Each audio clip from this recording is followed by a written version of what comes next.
আমার দিনের ব্যাপারে সবচেয়ে কঠোর ওমর। বিশ্বনবী বলতেন আমার পরে কোনো নবী নাই, কোনো রাসূল নাই, তবে আমার পরে যদি কেউ নবী হতো আমার ওমর নবী হয়ে যেত। লা নবিয়্যা বা'দি ওয়ালা রাসূল, আমার পরে রাসূল নাই, কোনো নবী নাই, তবে লাউ কানা বা'দি নবিয়্যুন লাকানা উমর। প্রভু তুমি বলেছো রাসূল দেবে না, বলনি দেবে না ওমর, বলনি দেবে না হামজা তারি, খালিদ বিজয়ী সমর। প্রভু তুমি বলেছো রাসূল দেবে না, বলনি দেবে না ওমর, বলনি দেবে না হামজা তারি, খালিদ বিজয়ী সমর। প্রভু তুমি বলেছো রাসূল দেবে না। আল্লাহু আকবার।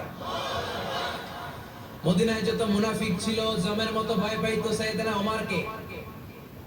শয়তানদের লিডার ইবলিসও ভয় পেত ওমরকে।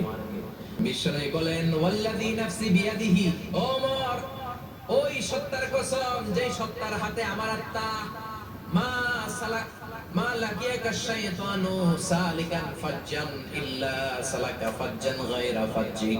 ওরে ওমর, শয়তান যদি তোমারে কোনো রাস্তায় দেখে, ইবলিস যদি তোমারে কোনো রাস্তা দিয়ে হাঁটতে দেখে, ইবলিস ওই রাস্তা রেখে দিয়ে অন্য রাস্তা দিয়ে হাঁটে।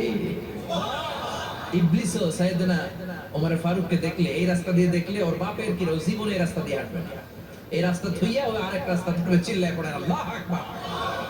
কাফেররা ভয় পেত, মুনাফিকরা ভয় পেত, শয়তান ভয় পেত, এমনকি বিশ্বনবীর বিবিরাও ভয় পেত। সুবহানাল্লাহ পড়ে।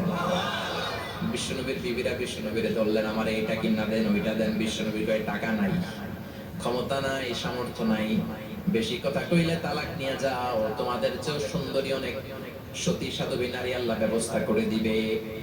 বিবিরা মাঝে মাঝে খুনসুটি করতো, নবীরে ধরতো, এটা নয় ওইটা নয় এটা দেন। একবার সব বিবিরা টাইট করে ধরছে, ও নবী আয়েশার ঘরে যেদিন থাকেন সাহাবারা বেশি হাদিয়া পাঠায় কেন, আমাদের ঘরে যেদিন থাকেন পাঠায় না কেন?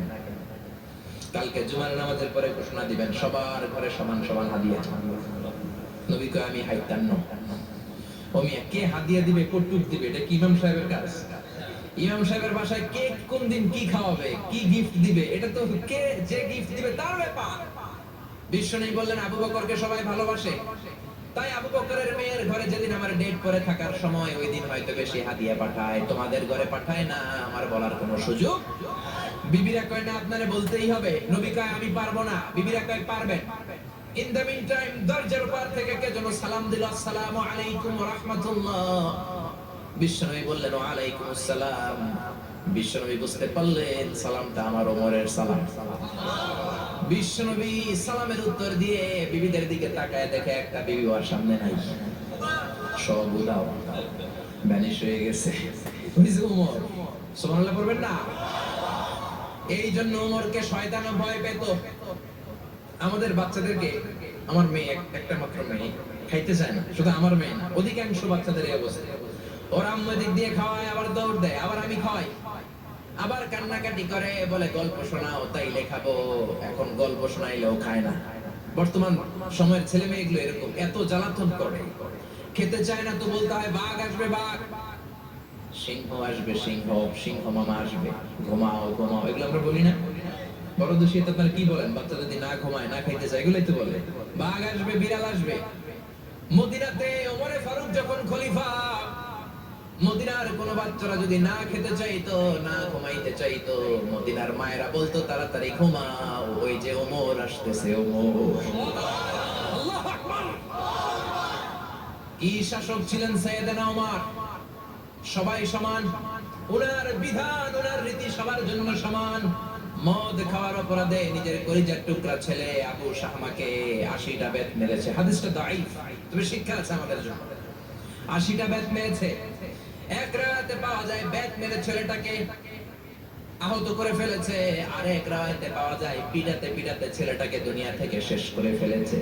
ছেলের মুখে গন্ধ পেয়েছে। আর শরীফটা খামরান, কিরে মদ খাইছস? কয় না বাবা, শরীফ তো নাবিজ, আমি নাবিজ খেয়েছি। নাবিজ খাওয়া যায়। নাবিজ হচ্ছে রাতের বেলা আরবরা দুধের মধ্যে শক্ত খুরমা ছেড়ে দেয়। 1 কেজি দুধের মধ্যে 10টা শক্ত খুরমা ছেড়ে দিলে সকালবেলা দুধের কালারটা সাদা থাকে না, শক্ত খুরমার রস টেনে ওটা লাল হয়ে যায়, খেতে বড় মজা। এটাকে বলে নাবিজ। কিন্তু সকালেই খেতে হবে, ওইটারে যদি 3 দিন জমায় রাখেন, 4 দিন জমায় রাখেন, ওইটাও গাঞ্জা হয়ে যাবে, ওইটাও তারি হয়ে যায়, মদ হয়ে যায়। সাইয়েদনা ওমরের ছেলে এই কাজ করেছেন, একটু তারির স্বাদ নেয়ার জন্য 4 দিন রেখে দিয়েছে।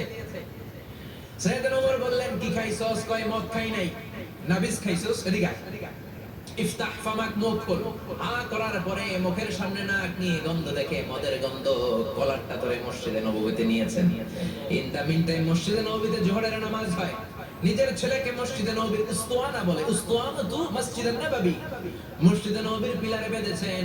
যেহেতু উনি খলিফা, মসজিদে নববীর ইমাম, জোহরের নামাজের ইমামতি করলেন। সালাম ফিরালেন, আসসালামু আলাইকুম ওয়া রাহমাতুল্লাহ, আসসালামু আলাইকুম ওয়া রাহমাতুল্লাহ। সালামের পর বললেন, মাকানাকুম ইনদানা হাদ, সুন্নতের পর বসে যাবেন, আমাদের একটা হদ আছে। আল্লাহর দেয়া যে বিধান, বিচার, এটাকে আরবিতে বলে হাদ, প্লুরাল হচ্ছে হুদুদ। আমাদের হুদুদ আছে, মানে গুরুদণ্ড আছে, বসবেন। হাজার হাজার মানুষ সবাই ওযু করে যখন ঢুকতেছিল, দেখে আবু শামা পিলারে বাঁধা। সবাই তো আশ্চর্য, কি আজীব তামাশা, প্রেসিডেন্টের কোলা বাঁধা। নামাজের পরে বাইরে আসার পরে হাজার হাজার মানুষ তাকিয়ে আছে। কানাঘুষা শুরু হয়ে যায়। সবাই বলে, কি হয়েছে? ওমর কয়, আমার টানাটানি করা যাবে না, এই যে থামেন থামেন, এখন টানলে কি হবে আমি জানি, খুব বিশৃঙ্খলা হবে, দাঁড়ায় শুনেন, দাঁড়ায় শুনলে ডাবল সওয়াব। আমি চলে গেলে এরপর আপনারা টানাটানি করে ঢুকেন। কথা শুনতেছেন তো? মনোযোগ আছে? লোকদের মধ্যে কানাঘুষা। প্রেসিডেন্টের ছেলে, কেউ কয় ওমর মনে হয় মারবে না, যেহেতু নিজের ছেলে তো একটু ধমকি টমকি দিয়ে ছেলে দিয়েছে। কেউ কেউ বলে, না ওমর তো এত সহজ মানুষ না, মদের বিচার তো 80টা বের, মনে হয় 40টা মারবে। কেউ কয় না 80টাই মারবে। ওমর চেয়ারে বসে জল্লাদরে ডাকলেন, বললেন, ইবদা বিসমিল্লাহ, নে চাবুক শুরু কর। বাইতুল মাল থেকে শক্ত সাইজের একটা চাবুক আনবি। জল্লাদ চাবুক এনে দাঁড়ালেন। ওমর বললেন, ইবদা বিসমিল্লাহ, শুরু কর। জল্লাদ মারতে শুরু করেছে। ওয়াহিদ, ইতনাইন, তালাতা, 3টা মারার পরে এক থাপ্পড় মেরে জল্লাদকে 3 হাত দূরে ফেলে দিলেন। ধমক দিয়ে বললেন, তুই চাবুক মারস নাকি চাকরি বাসাস? আসলে জল্লাদ কিন্তু আস্তে মারে নাই, দেহের যত জোর ছিল জোর দিয়ে মেরেছে, কিন্তু ওমরের পছন্দ হয় নাই। ওমর বলে, আইন্দাকা তালাতা, আইন্দে ওয়াহিদ, তোর হিসাবে চাবুক মারা হয়েছে 3টা, আমি ওমরের হিসাবে মাইর হয়েছে 1টা। চাবুক আমার হাতে দে, আমি 2 নাম্বার থেকে শুরু করি। ওমরে ফারুক 2 নাম্বার শুরু করলেন। 2, 3, এক একটা চাবুক মারে, ছুপ ছুপ করে চামড়া ছিলে, রক্তগুলো মসজিদে নববীর বারান্দার পিলারের মধ্যে লাগে। ওমরের যে শক্তিশালী, দ্বিতীয় কোন পুরুষ মদিনার জমিনে ছিল নাকি? ওমরের হাতের মাইর। ছেলেটা চিৎকার দিয়ে বলে, বাবা, ও আব্বা, আর মদ খাবো না, ছেড়ে দেন, আর খাবো না। মদ তো আমি খাই নাই, আমি খেয়েছি নাবিস, 3-4 দিন রাখার কারণে একটু মাতলামি হয়েছে আমার। আব্বা, এবারের জন্য ছেড়ে দেন, আর খাবো না। ওমরের কঠোর হৃদয়ে কোনো দয়া মায়া আসে না, মারতে লাগলেন। এবার আবু শাহাবার মা, ওমরের বউ, পায়ের মধ্যে ওমরের পায়ে পড়ে ডেকে বলে, ওমর, আমার কলিজার টুকরা ছেলেটারে মারিস না। 30টা বাড়ি মারা হয়েছে, আর বাকি 50টা বাড়ির জন্য এক একটা চাবুকের বিনিময়ে আমি এক একটা উট আল্লাহর রাস্তায় সদকা করব রে ওমর। সাইয়েদনা ওমর বলে, আরে নিয়ে যাও। আবু শাহাবার মা উট দিয়ে আল্লাহর জাইন, চাবুকের বাড়ি থেকে একটা বাড়িও কমানো যাবে না, 80টা বাড়ি দেয়া পর্যন্ত পৃথিবীর কোন শক্তি আবু শাহামারে আমার হাত থেকে ছুটাতে পারবে না। আবু শাহামার মা কাঁদতে লাগলো। ওমরের মনে দয়া মায়া হয় না। 40টা বাড়ি মারার পরে ছেলে বেহুশ, 50টা মারার পরে আবু শাহামা দুনিয়া থেকে শেষ। সবাই নিস্তব্ধ, নীরবতা, পিন ড্রপ সাইলেন্স, পিন পতন নীরবতা। রাগে তখন গড়গড় করছে ওমর। সাইয়েদনা ওমর বললেন, গোসল দে, জানাজা দে, কবর দে। কবর দেওয়ার পরে ওই কবরের উপর 51 নাম্বার থেকে মারা শুরু করলেন।